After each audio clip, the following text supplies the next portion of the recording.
താമരശ്ശേരി ചുരത്തിലെ 9ാം വളവ്, അതായത് view point, ഇവിടെയാണ് മണ്ണിടിച്ചിലുണ്ടായിട്ടുള്ളത്.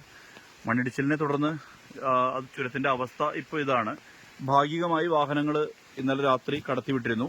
ഇപ്പോൾ രാത്രി തന്നെ ഇതുമായി ബന്ധപ്പെട്ട ഉത്തരവ് ഇറങ്ങി, അതായത് വാഹനങ്ങൾക്ക് പ്രവേശനമില്ല എന്നുള്ള തരത്തിൽ. അപ്പോൾ കോഴിക്കോട് ഭാഗത്തേക്ക് പോകുന്ന വാഹനങ്ങളും അതോടൊപ്പം തന്നെ വയനാട് ഭാഗത്തേക്കുള്ള വാഹനങ്ങളും കുറ്റ്യാടി ചുരമോ അല്ലെങ്കിൽ നാടുകാണി ചുരമോ ആശ്രയിക്കണം എന്നുള്ളതാണ് നിർദ്ദേശം.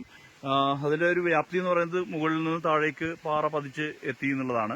ഈ പാറകളുടെ ഒരു പ്രത്യേകത നമുക്ക് കാണാൻ പറ്റുന്നത് എല്ലാം ഒരു പരന്ന നിലയിലുള്ള പാറകളാണ്. കുറെ പാറകൾ, ഈ സ്ലേറ്റ് പോലെയുള്ള പാറകളാണ് നമുക്ക് ഇവിടെ കാണാൻ പറ്റുന്നത്. ചുരത്തിൽ മഴ പെയ്യുന്നുണ്ട്, ലക്കിടി ഭാഗത്ത് മഴ പെയ്യുന്നുണ്ട്.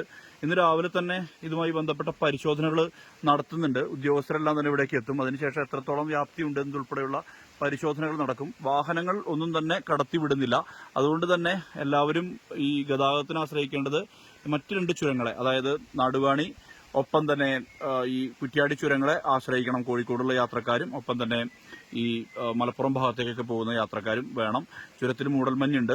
രാവിലെ തന്നെ ഇതുമായി ബന്ധപ്പെട്ട പരിശോധനകൾ നടക്കും. പോലീസ് ഉദ്യോഗസ്ഥരുണ്ട്, ഫയർഫോഴ്സ്, മറ്റുള്ള സംവിധാനങ്ങളുണ്ട്.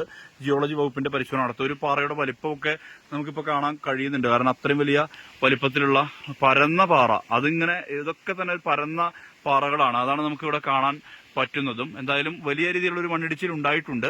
ഈ പരിശോധന നടത്തുന്നുണ്ട്. അതിനുശേഷം അതിന്റെ ഒരു സ്റ്റെബിലിറ്റി വെച്ചുകൊണ്ട് എത്രത്തോളം യാത്ര ചെയ്യാൻ കഴിയുന്നുള്ള കാര്യത്തിലൊക്കെ ഒരു വ്യക്തത വരേണ്ടത് ഈ പരിശോധനയ്ക്ക് ശേഷം മാത്രമാകും. അതിനുശേഷമാകും ഗതാഗതത്തിന് പൂർണ്ണമായും ഈ ചുരം പാത തുറന്നു കൊടുക്കുക.